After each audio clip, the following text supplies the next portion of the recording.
आप अपनी प्रजा को काबू में रखिए राय बहादुर। क्या आपकी सरकार इतनी कमजोर हो गई है कि भोले भाले देहातियों से उसे खतरा पैदा हो गया है? इतना मत फैलो कि सिमटना मुश्किल हो जाए। हमारी सरकार ने आपकी वफादारी के लिए आपको यह टाइटल दिया है। मैं धुतकारता हूं इस टाइटल को, इस खिताब को। राजवंश घराना आपकी दी हुई इस खोखली इज्जत का मोहताज नहीं। टाइटल लौटाने का मतलब जानते हैं आप? अभी तो सिर्फ टाइटल लौटाया है।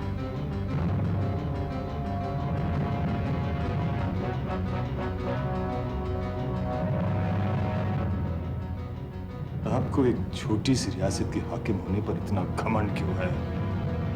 बड़े बड़े राजे महाराजे हमारी जूतियां सीधी करते हैं। तुम मेरी जूतियां चाटोगे कलेक्टर। मैं इतना बड़ा अपमान सहन नहीं करूंगा। You will regret this. आप पछताएंगे।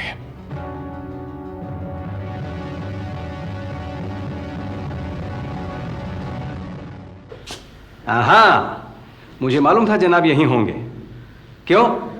दोनों मिलकर क्या साजिश कर रहे हैं? जरूर मेरे खिलाफ कोई खिचड़ी पकाई जा रही है। खिचड़ी पकानी होती तो हम दोनों किचन में नहीं होते। ले सुन। तो फिर मेरा नाम क्यों लिया जा रहा है? ये भी बस वैसी ही हरकतें करता है जैसे तू बचपन में करता था।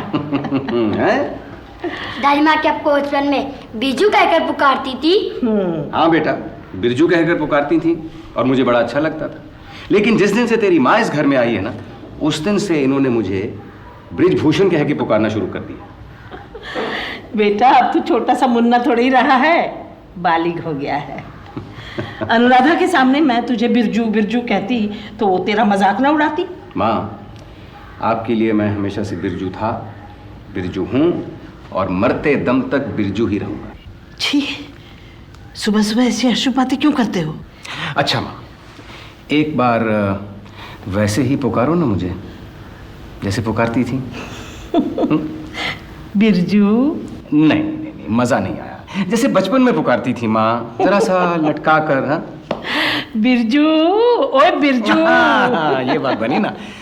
माँ देखो, एक बात कहता हूँ, सच बात है, अब तुमको हंसी आए तो हंस लेना, लेकिन मैं तो दिल की बात कहकर रहूंगा। माँ, जब से मैंने होश संभाला है, एक सूरत जो अंकित हुई दिल में, वो थी तुम्हारी सुंदर छवि। कितनी सुंदर थी तुम माँ। वही सुंदर सूरत मैं तुम्हारे चेहरे पर हमेशा से देखता आया हूँ। चल हट, कोई सुंदर उंदर नहीं थी मैं, सीधी सादी सूरत तो थी मेरी। सुंदर तो तुम अब भी हो दादी माँ। ये लो, ये एक और निकला, इस बुढ़े थोबड़े की खिल्ली उड़ाने वाला। अरे माँ, तो मुझे क्यों धक्का दे रही हैं आप? बेटा तो तेरा ही है। अब आप भी वहीं अटक गए क्या? आते हैं, अभी आते हैं। चलिए, नाश्ते पर इंतजार हो रहा है। मेरा तो आज उपवास है, तुम जाओ, मैं आदित्य को अभी भेजती हूँ। अच्छा।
भाग गया।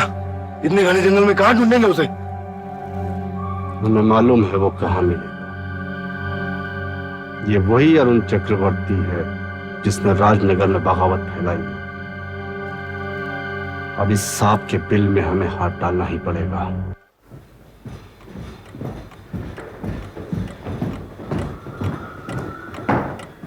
हमें राजमहल की तलाशी लेनी है। क्यों? मैं ये नहीं कहता कि उस दिन आपने मुझसे झूठ कहा। हो सकता है कि आपको सच का पता ना हो।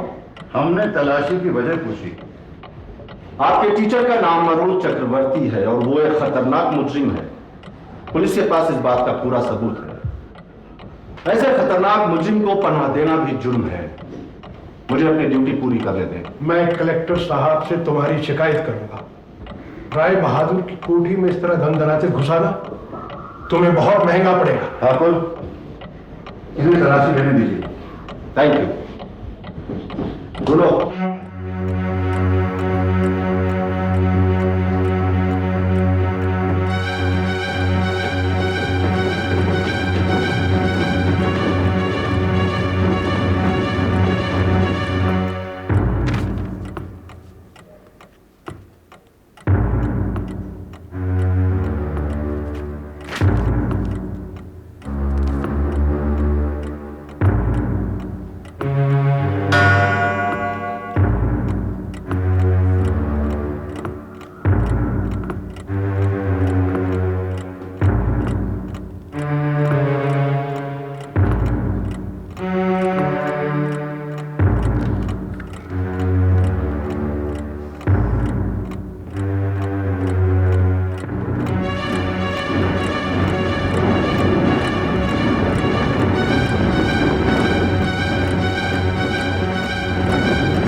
Sorry, Rai Bahadur. Thank you for your cooperation.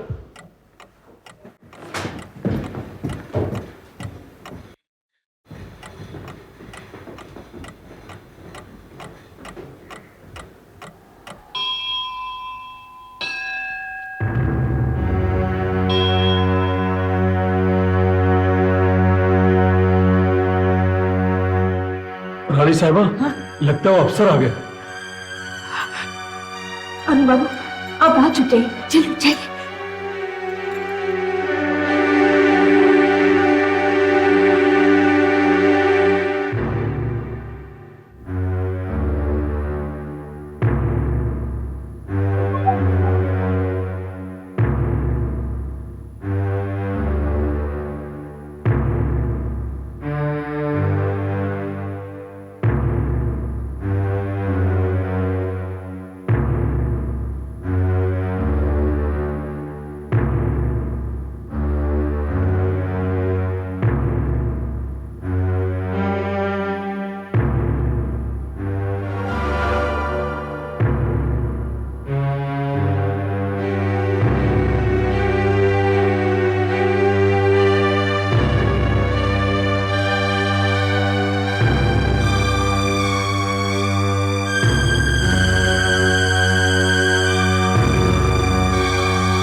Parvati Singh अब बाहर नजर रखें। पंडित जी चलिए अरुण बाबू को हम राजमहल के तहखाने में छुपा देते हैं। चलिए अरुण बाबू आइए आइए जल्दी।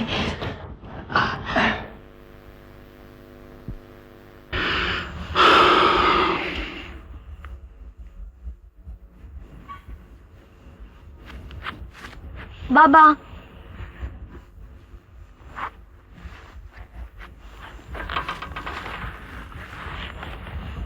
बाबा आपके आंखों में आंसू?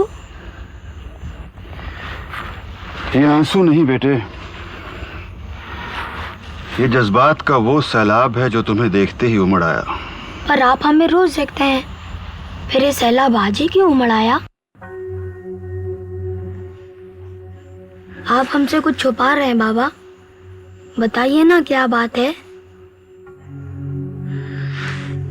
बेटे वक्त और हालात ने हमें उस मकाम पर पहुंचा दिया है कि न चाहते हुए भी हम तुम्हें वो बात बताने पर मजबूर हैं जो दरअसल तुम्हें 10 साल बाद बतानी चाहिए थी। ऐसी क्या बात है बाबा? बेटे, सारे देश में बगावत की एक लहर दौड़ गई है। भारत के सपूत अपनी मां को गुलामी की जंजीरों से आजाद करने के लिए देश में क्रांति ला रहे हैं। वो अंग्रेजों को इस देश से खदेड़ देना चाहते हैं, लेकिन ये काम बहुत मुश्किल है। ये फिरंगी इतनी आसानी से हार नहीं मानेंगे। एक तूफान उठेगा और उस तूफान में बहुत सी बलियां चढ़ेंगी। हो सकता है उन बलियों में एक हमारी भी हो। ये क्या कह रहे हो बाबा? हम ठीक कह रहे हैं बेटा। हमारा ये बलिदान इस देश के लिए बहुत छोटा होगा। अब एक ही तमन्ना है कि हम इस धरती मां के लिए कुछ करके जाएं।